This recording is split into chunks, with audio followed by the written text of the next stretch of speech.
నమస్తే, శ్రీమాత్రే నమః, శ్రీ గురుభ్యో నమః. మనకి ఖగోళ శాస్త్రంలో ప్రతి గ్రహము నిరంతరము చలిస్తూనే ఉంటాయి. వక్రగతిలోను సక్రగతిలోను ఇలాగా ఈ గ్రహాల యొక్క స్థాన చలనాల వల్ల మనకి దేశానికి ద్వాదశ రాశుల వారికి అనగా మనుషులకు వారి వారి యొక్క ఫలితాలను అందిస్తూ ఉంటారు.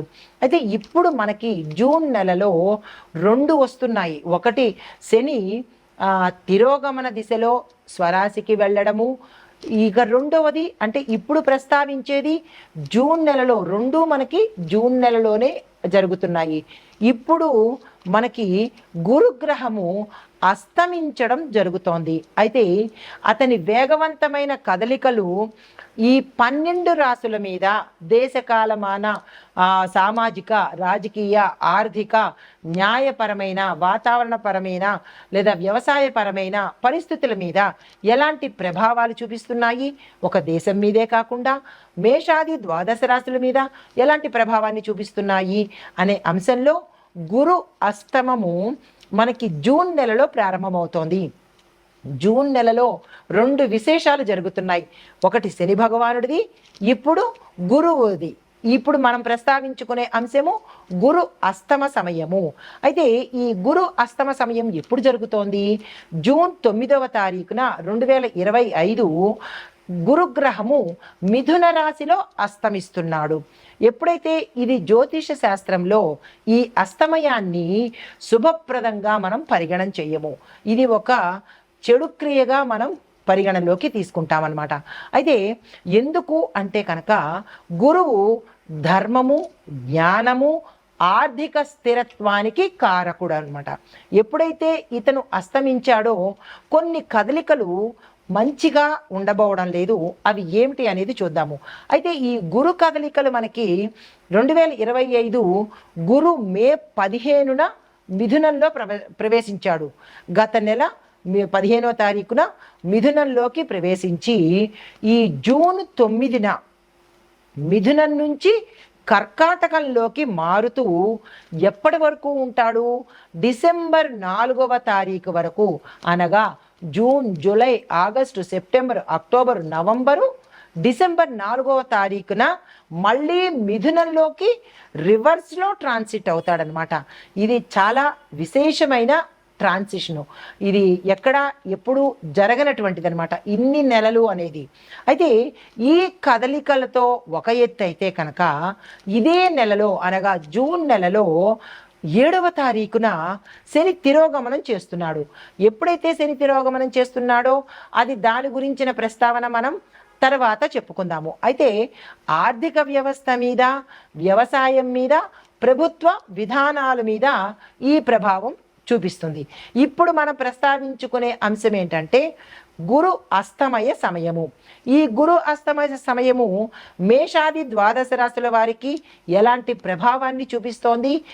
వ్యక్తిగతంగాను లేదా ఆ రాశిలో ఉండే ప్రతి ఒక్కళ్ళకి ఎలాంటి శుభాశుభ ఫలితాలు ఉంటున్నాయి, పరిహారాలు ఎలా ఉంటున్నాయి, ఏమిటి చేయాలి అనే అంశాలని మనం ఇప్పుడు చూడబోతున్నాం.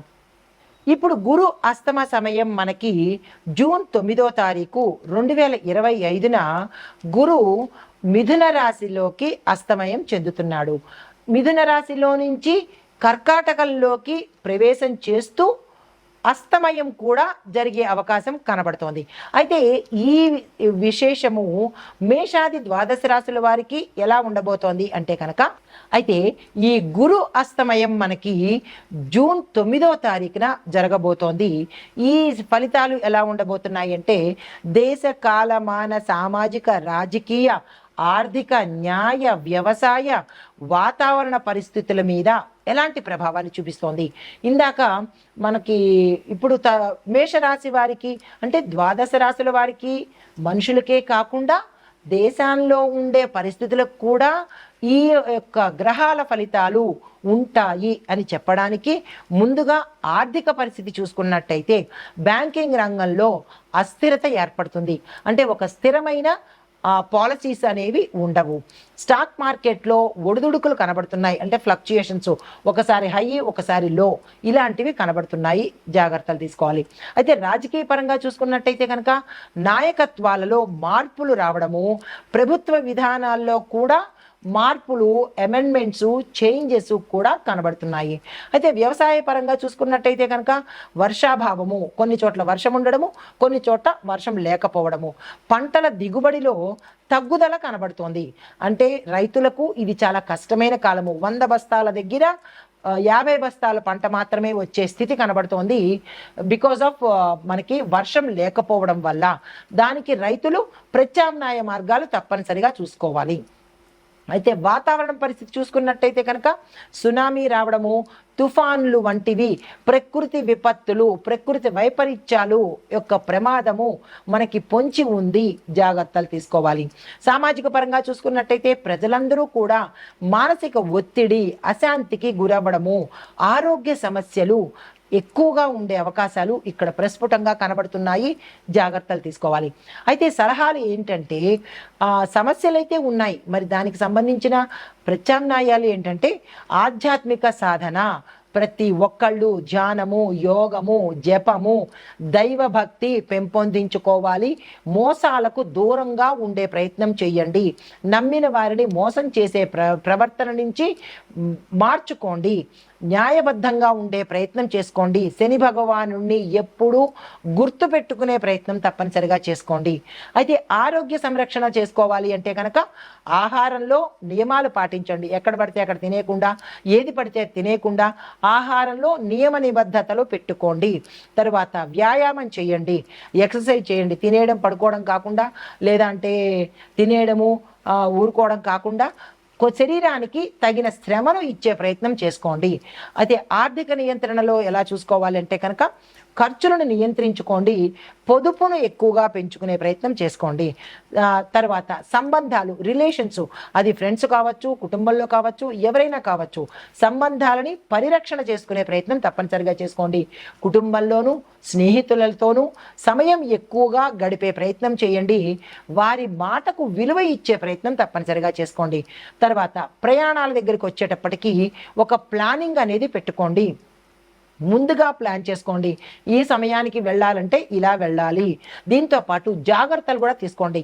సపోజ్ మధ్యలో ఏదైనా ప్రమాదం జరిగితే ఏం చెయ్యాలి అనేది ప్లాన్ చేసుకోవడము, దానికి సంబంధించిన జాగ్రత్తలు తీసుకోవడము, ఇలా ప్రయాణాల పట్ల జాగ్రత్తలు కూడా తప్పనిసరిగా ప్లానింగు, జాగ్రత్తలు తీసుకోండి. ఇందాక చెప్పిన సమస్యలకు ఇప్పుడు పరిహారాలు, సలహాలు అన్నమాట ఇవి. వీటిని పాటించుకున్నట్టయితే ఈ సమయాన్ని, అంటే గురు అస్తమ సమయాన్ని మనము దీనికి సంబంధించిన పరిహారాలను పాటించుకున్నట్టయితే కొంత ఉపశమనం కలిగే అవకాశాలు ఎక్కువగా గోచరిస్తున్నాయి. ఇవన్నీ పాటించుకోండి. దైవధ్యానం పెంచుకోండి. పారదర్శకంగా ఉండండి. నమ్మిన వాళ్ళని మోసం చెయ్యడము అనే అలవాటు నుంచి మార్చుకునే ప్రయత్నం చేసుకోండి. నమ్మారు కదా అని మోసం చేసే ప్రయత్నాన్ని వదులుకొని శని భగవాను ఎప్పుడూ గుర్తుపెట్టుకునే ప్రయత్నం చేసుకోండి. ఆయన ధర్మ పరిరక్షకుడు కాబట్టి, కర్మ ప్రదాత కాబట్టి, మీరు ఏ పని చేస్తారో అదే ఫలితాన్ని ఇస్తాడు. జాగ్రత్తగా మెలిగి అందరూ గ్రహాల యొక్క అందున ప్రత్యేకంగా శని భగవానుడిని, గురుగ్రహం యొక్క అనుగ్రహం పొందాలని కోరుకుంటూ, తదుపరి రాశి వృషభ రాశి. ఈ రాశి వారికి ఆర్థిక సమస్యలు చాలా ఎక్కువగా పెట్టబోతున్నాడు. కుటుంబంలో కలహాలు రావడము, ఏ ప్రయత్నాలు చేసినా కొంచెం విఫలమయ్యేటట్టుగా గోచరిస్తోంది. అంటే ఇక్కడ శని ప్రభావము, దీంతో పాటు గురు ప్రభావం కూడా ఒకే నెలలో ఈ రాశుల వాళ్ళందరికీ ఎఫెక్ట్ చూపించబోతున్నాయి. ఈ గురు అస్తమయము, శని తిరోగమనము రెండూ జరిగే అవకాశాలు ఇక్కడ కనబడుతున్నాయి. కాబట్టి ప్రతి ఒక్కరికి ఇక్కడ అనుమానం రావచ్చు. కొంతమందికి బాగుంటోంది, కొంతమందికి అంటే జూన్ నెలలోనే ఈ రెండు పరిణామాలు ప్రతి రాశి వాళ్ళు, ప్రతి ఒక్కరూ అనుభవించవలసిన సమయము. అయితే గురువు ఇచ్చే ఫలితాలు ఇవైతే, శని ఇచ్చే ఫలితాలు మంచిగా ఉన్నాయి. కాబట్టి మీరు అది మనం తీసుకోవాలి, దీన్ని కూడా తీసుకోవాలి. అయితే ఈ రాశిలో ఉండే వాళ్ళు ఆర్థిక సమస్యలను ఎక్కువగా అనుభవించబోతున్నారు గురు సంబంధితంగా. ఇదే రాశిలో ఉండేవారు శని భగవానుడి యొక్క కృప వల్ల విశేషమైన ధన సంపత్తిని కూడా పొందే అవకాశాలు కనబడుతున్నాయి. అనగా ఇక్కడ మిశ్రమ ఫలితాలు ఇద్దరు ఇవ్వబోతున్నారు అనేది గుర్తుపెట్టుకోవాలి. కుటుంబ పరంగా కలహాలు గోచరిస్తున్నాయి.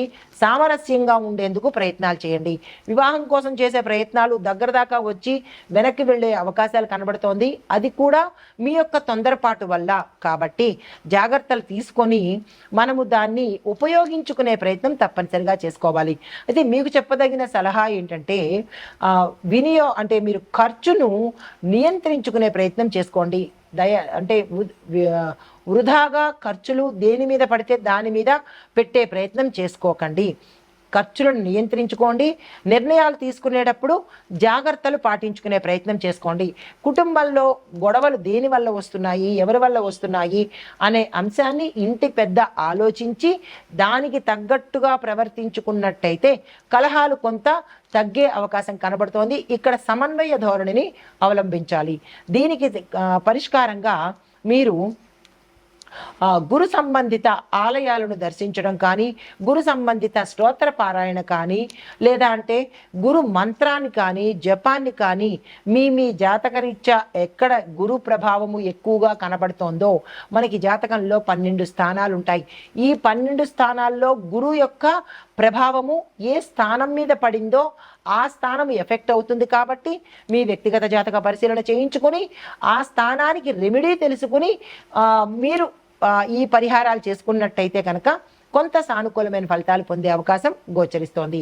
అయితే ఇక్కడ మీకు విశేషంగా చెప్పవలసింది ఏంటంటే ప్రతి ఒక్కరూ నవగ్రహాలయంలో గురు గ్రహాన్ని సందర్శించడము, గురువుకు సంబంధించిన దానాలు జపాలు యథాశక్తి చేసుకున్నట్టయితే కొంత సానుకూలమైన ఫలితాలు పొందుతారు. నమస్తే.